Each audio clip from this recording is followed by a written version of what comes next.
Bonjour à tous, j'espère que vous allez bien. On se retrouve aujourd'hui pour la recette du gâteau au chocolat avec la ganache montée vanille.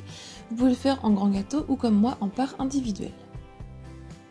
Il vous faudra 4 œufs, 125 g de sucre en poudre, 80 g de farine, 30 g de cacao non sucré, 30 g de maïzena et une cuillère à café de levure chimique.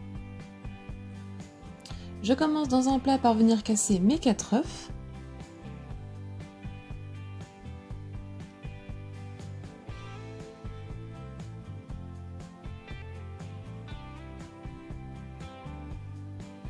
Ensuite, j'y ajoute le sucre en poudre et à l'aide du batteur électrique, je vais venir mélanger progressivement à petite puis ensuite à pleine vitesse et on va faire tripler de volume et blanchir le mélange.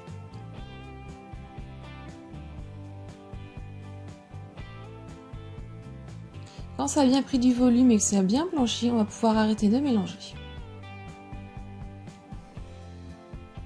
Ensuite, je prends un tamis et je vais venir y mettre les poudres, la farine, maïzena, le cacao non sucré et la levure chimique. C'est important de venir la tamiser parce qu'après on va mélanger délicatement et il ne faut pas qu'il y ait de grumeaux. Et donc ensuite, avec la maryse, je viens mélanger bien délicatement pour incorporer les poudres au mélange précédent.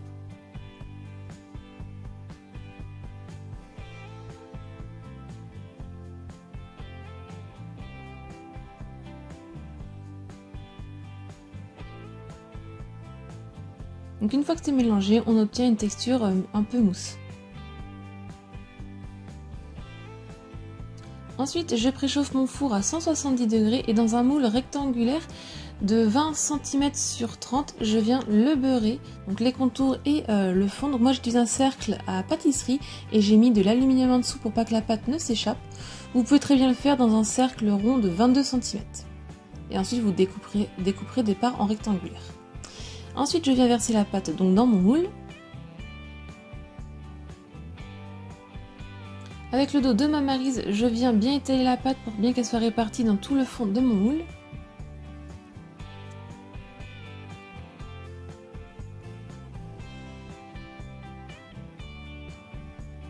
Et je fais cuire 30 minutes à 170 degrés, la lame du couteau doit ressortir sec. Une fois qu'il est cuit, je vais le laisser pendant environ 5 minutes un petit peu refroidir. Ensuite, je viens prendre une grille et je vais retourner donc mon moule. Je vais venir enlever l'aluminium qui était en dessous, donc délicatement.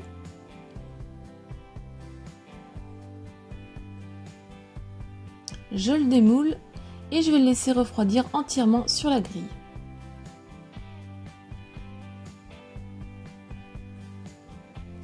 Une fois qu'il a bien refroidi, je vais venir former donc des petits rectangles ou vous pouvez sinon directement le garnir comme ça. Donc j'ai fait des rectangles de 5 cm sur 10 cm.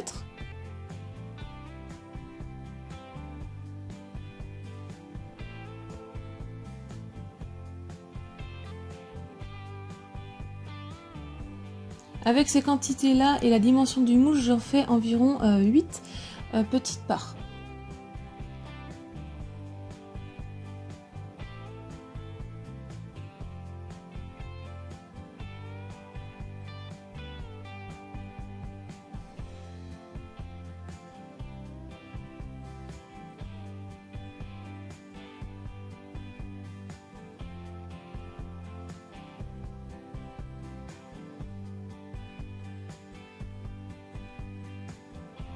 Ensuite, je viens prendre mes rectangles et je viens couper au centre pour venir les couper en deux.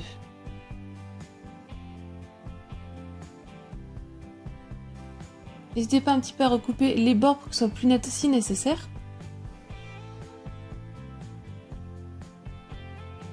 Ensuite, j'ai fait un sirop avec 14 centilitres d'eau et 60 g de sucre que j'ai porté à ébullition.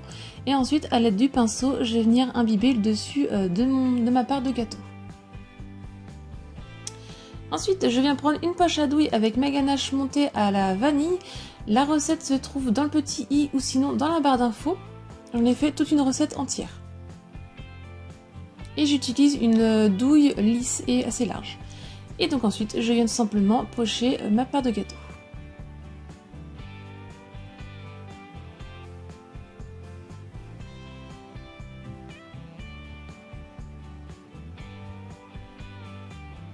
Je viens prendre ma deuxième part de gâteau, je viens la poser sur le dessus, j'appuie légèrement.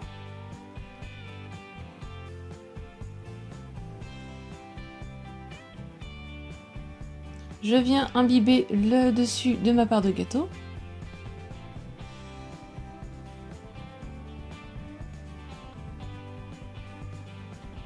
Et je viens repocher une deuxième fois sur le dessus de ma ganache montée.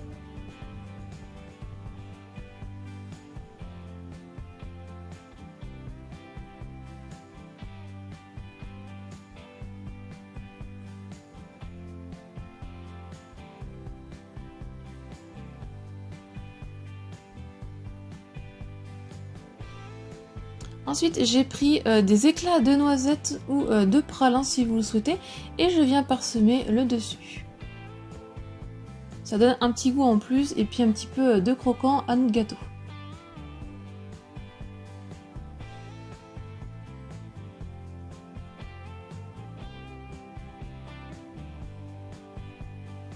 Et ensuite, je le mets au frais au moins 1 heure à voire 2 heures avant de le déguster.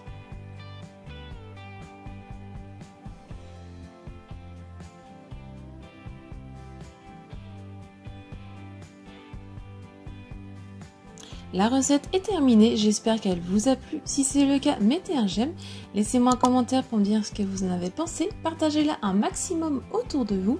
Si ce n'est pas encore fait et que vous aimez mes vidéos, pensez à vous abonner à ma chaîne. Venez me rejoindre sur mes réseaux sociaux. Si vous réalisez cette recette ou une autre, n'hésitez pas à me partager vos photos. Si vous voulez voir d'autres recettes, je vous laisse cliquer sur le côté et moi je vous dis à très vite. Bye!